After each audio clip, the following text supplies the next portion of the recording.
Senator Marco Rubio joins us now. Senator, appreciate you hanging out with us. I know a big game going on down in your home state of Florida in Tampa with the Super Bowl. You are a hardcore Dolphins fan. Can you root for Tom Brady to win a Super Bowl, given your longstanding animus, I would imagine, for Tom Brady during all the games that you watched him play against your Dolphins? Well, it was a long time ago. That's when he played for the Patriots. Now that he's in the NFC, he's not our problem. So unless, we were to face him in the last. So it was like a win for us. We got him out of the division and the conference, and it helped the Florida team, and went to play for a great coach for him. It was kind of the perfect situation to be in, and for Florida, it's a double win. We host the Super Bowl, albeit under these COVID conditions, and, we have a team playing in their home stadium in the Super Bowl. So it's great. So you'll be rooting for Tampa Bay even though Brady's there now? Because in the back of your mind, you have rooted against Tom Brady. You're a big Dolphins fan, like a diehard. So it has to be tough to suddenly flip the script. Yeah, look, I rooted against the Patriots, and he was their quarterback, and he won a lot of games. But I'm at that stage now where after years you sort of get this grudging acceptance and appreciation for the excellence that he puts into it. I think the thing about Tom Brady, if you look at the matchup compared to this week, obviously he's a talented guy, but he doesn't have the physical gifts that Mahomes has. And I'm sure over his career, as you've seen sort of the trajectory of where he throws the ball has adjusted for that as he's gotten older, and yet he continues to win. And I just appreciate that part of it. The amount of time he puts into the excellence in his craft. So, there's a lot there to appreciate. So, I want him to win. It'll be a tough game for him, but I've got some good things going for him. Tampa Bay avoids a lot of negative plays. They're one of the top 5 teams avoiding negative plays on offense, and their defense is really underrated with Todd Bowles. You saw what they did last week. They create a lot of havoc, negative plays for the other team, and they did it last week without, I think, both of their starting safeties, including a young superstar in Winfield. One didn't even play. How incredible is it for the NFL to have gotten all 16 games for all 32 teams in and, knock on wood, be perfectly on schedule for the Super Bowl, given all the challenges of COVID this year? It is amazing. Obviously the NFL of all the sports I thought would be the toughest one. Not so much because of the on-field thing. There was an interesting study done by the coach at the University of Miami. They went back and broke down all the game film from the previous year and found that no player was around any other player for more than a cumulative 3 minutes, all game, despite the close contact. But it's the, after practice stuff. Guys go home, guys go to their families, guys go out, especially younger guys. So it's been pretty amazing how they've been able to pull it off despite the disruptions and, cancel games on Tuesday night football, Wednesday night football, but they got it done, and it's without any sort of disruption. It is pretty amazing. We're talking to Senator Marco Rubio of Florida. Is Tua the answer in your mind, not as a senator, but just as a Dolphins fan? You had to go back and forth between Fitzpatrick. You guys went into that game against the Bills with a chance to make the playoffs.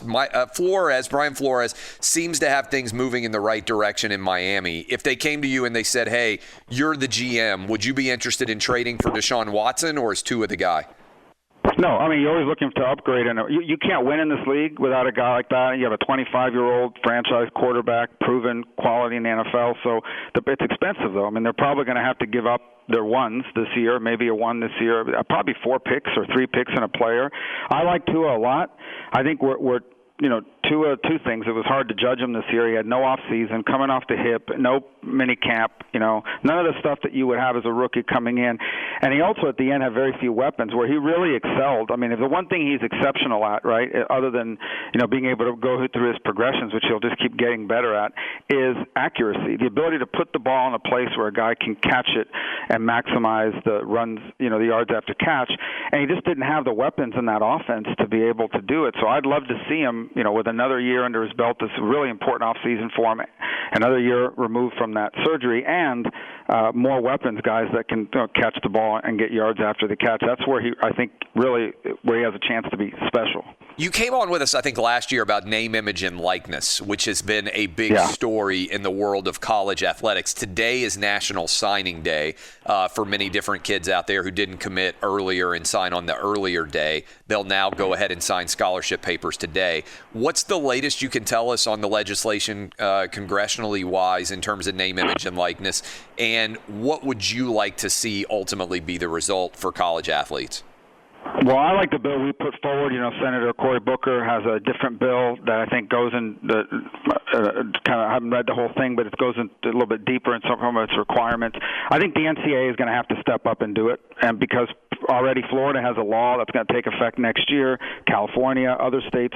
So this is a done deal. The question is now whether there's going to be a uniform standard or not across the country, and do it in a way where, we're not talking about guys getting, Nike commercials here or things like that. What we are talking about is if you're going to sell autographs, you're going to sell jerseys, you're going to sell, the ability to sign something and just for some kids or something and make some money off it.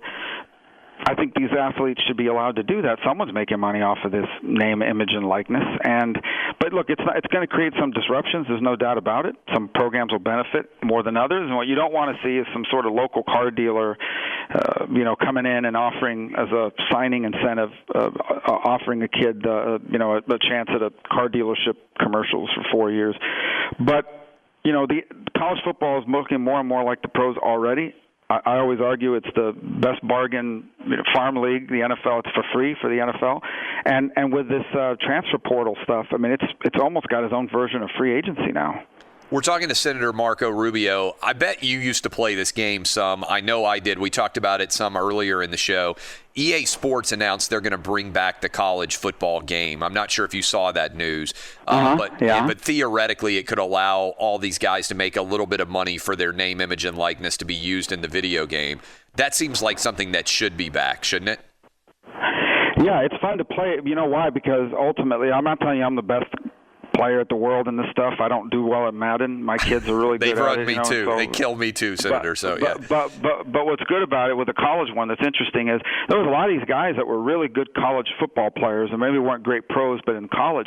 So it'd be interesting to watch. I think you're going to have a guy that maybe didn't do that great in the NFL, but in college was a monster, and his rating in the college game is going to be over the top. And yeah, sure, you've got some guys that haven't played in years, right? They've been out or maybe never made it big in the pros, but now their name and image and likeness is going to be a part of that game, and they have a chance to make some money off it. So I think that's a pretty cool thing for the future in terms of the throw, allowing legacy players to be a part of that game. For current players, obviously it's going to be an interesting thing to watch because, you're trying to put a Madden score on a 19-year-old who's still growing maybe or still getting better. That's going to be interesting. No doubt at all. While we've got you, obviously the Senate has got a couple of big things that are going on, the impeachment trial and also figuring out what to do with the COVID relief bill. What do you think happens with both of those over this month? Look, I thought what happened in the Capitol was terrible. I think if crimes were committed, people should be charged. The president's a private citizen. You can't impeach a private citizen. But I also, and that's one. And the other is, what should we be spending our time on? I think our time should be spent on the fact that we are in a race against time against this new variant that's more infectious, that's slowly creeping up. It's like 5 or 6% of the cases in Florida now. We have to get as many people vaccinated, or at least that first shot, as possible. That's what we should be focused on. We should be focused on how to help people that are struggling to make ends meet because their business and their job has been, wiped out or limited. These are the things that we need to be really focused on and giving all of our attention to. So, next week could be a week that we could be spending on that, and instead we're going to spend it in an impeachment trial of a private citizen, which I think sends a terrible message. This is not about accountability. In my view, it's about vengeance. And if you want accountability, I think there already has been. People saw what happened and were repulsed by it. And I think if there were crimes committed by whoever, that's what the criminal justice system is for. But impeachment is reserved for removing presidents from office. You can't remove a president that's not in office anymore. What's your prediction quickly here to finish off the show for the Super Bowl? What's your score prediction? Who do you think the MVP is? I think the Bucs are going to win, and I think they're going to win. Really, the biggest loss is that the loss of their tackle for Kansas City is going to be a real problem for them. I think the Tampa Bay defense is underrated. They're going to create a couple of negative plays, and I think they're going to win 27-24. And I think the MVP is going to be, shockingly enough, somebody on the defensive side of the ball for Tampa Bay. I don't know who it's going to be that steps up, but I think someone on the defensive side is going to make a couple big plays that that'll help win that game for them.